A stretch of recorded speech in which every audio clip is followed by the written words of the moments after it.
good basketball team that we were able to fend off today.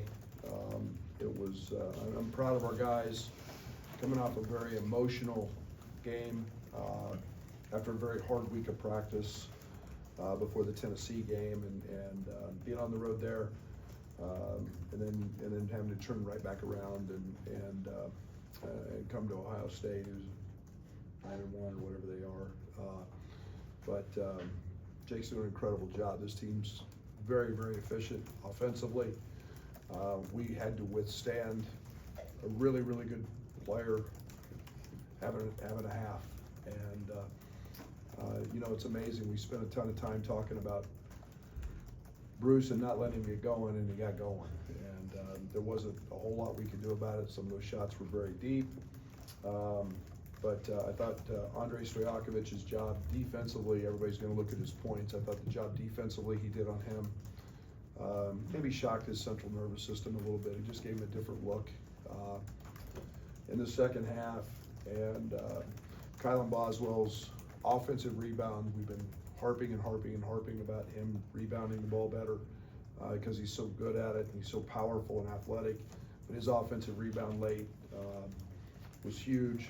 And there's probably not enough adjectives to say and talk about how good our freshmen were in their first true Big Ten road game. So both those guys were great, and we thought we did a nice job being able to attack their coverages, whether they were in ball screens, and they're a big ice team, and Mert gets 3 threes, and then Z came off the bench and hit a couple, and then when they went to switching, it allowed us to drive them and put some foul pressure on them. So good win. It's like stealing gold when you come on the road and in this league and get one, and just proud of our guys. Just kept chopping wood tonight and did a nice job. Okay, Joey and then Doug. Brad, I know we've asked you pretty much every which way about Keaton, but how do you put in perspective what this start of his career has been for him? Good. Just good. I'm not going to put an expectation on him. I'm not going to put a ceiling on him. He's not afraid of the moment. He's a really, really good basketball player, and when you get really good basketball players, you enjoy him. He's very coachable. He wants to continue to learn and be educated and grow. And I think it speaks volumes. I didn't take him out in the second half of his stamina and his strength, but pretty terrific. Coach, 29 made free throws. What do you make of that?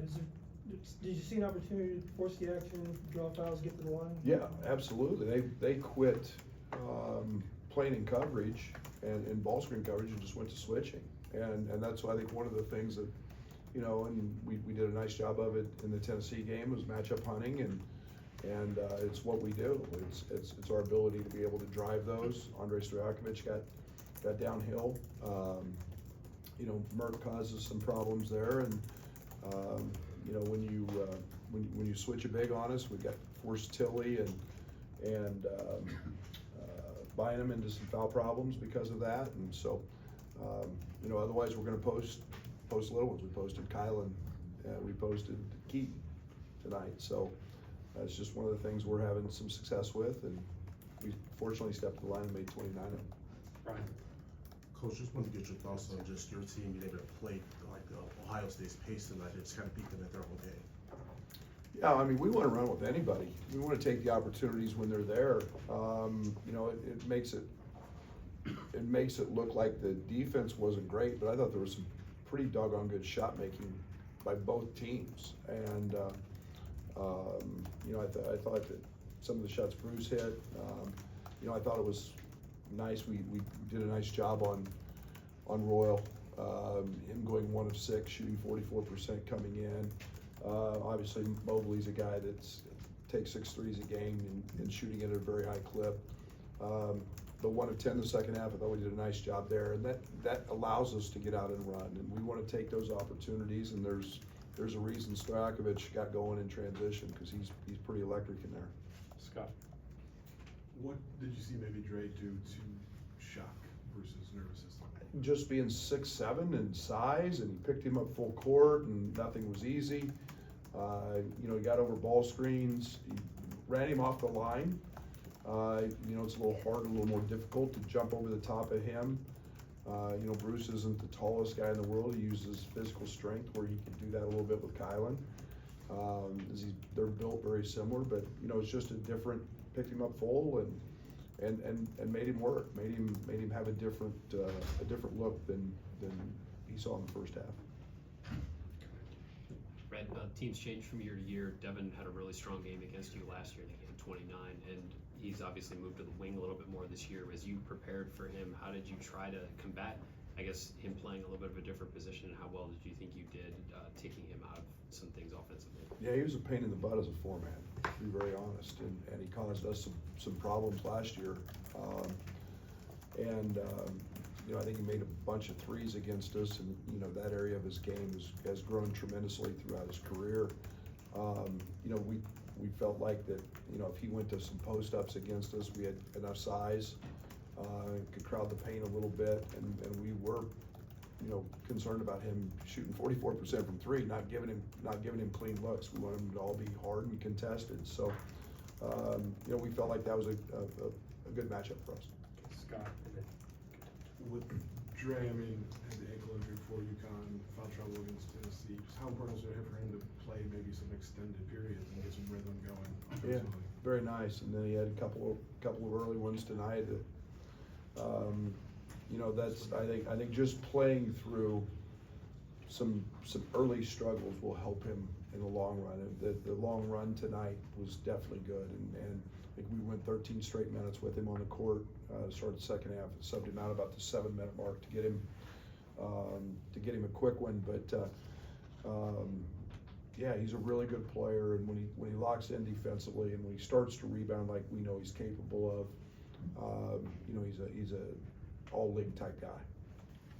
Because you know, at the end of this game, you want to be able to handle those switching defenses. How you think you did it? They rolled out some zone overstretches and some full court press. Yeah, I think that's what they do. We were prepared for all of it. I thought that, you know, anytime you go on the road, and I don't know what we shoot, I guess it wasn't a great percentage of second half, but you got to like the shots you get. I'll look at that. I thought that when you get to the foul line, your efficiency is pretty good, and you know, the first half was just it was just back and forth, everybody making shots. The second half just kind of turned into a Big Ten basketball game in terms of the kind of the rugged type play, but made enough when we had to, and got to the foul line, so I thought it was pretty good. this will be our last one here. Brad, what was working for Z tonight? What kind of luxury is that for you to have someone like him come off the bench when Tommy's maybe not having his best game? Well, the one thing that's helped Z the most is Adam Fletcher. He came in here at 220 pounds, and now he's 250. And so being able to take advantage of switches, I think it was Cups in the first half, or I think it was Cups. He just backed him into a post up and just jumped right over the top of him. And you know, everybody knows that he's a very, very good shooter. So, you know, you pick and pop, and they were icing everything. We were driving it downhill, got a couple of easy ones, and then you start opening that up for Merck and Z and Tommy, and that's what we're built to do. So, you know, he came up with a big block late. He had a big deflection off Bruce late as well. So he's gaining in confidence, and I'm gaining in confidence with him on the court. Okay, thank you, Coach.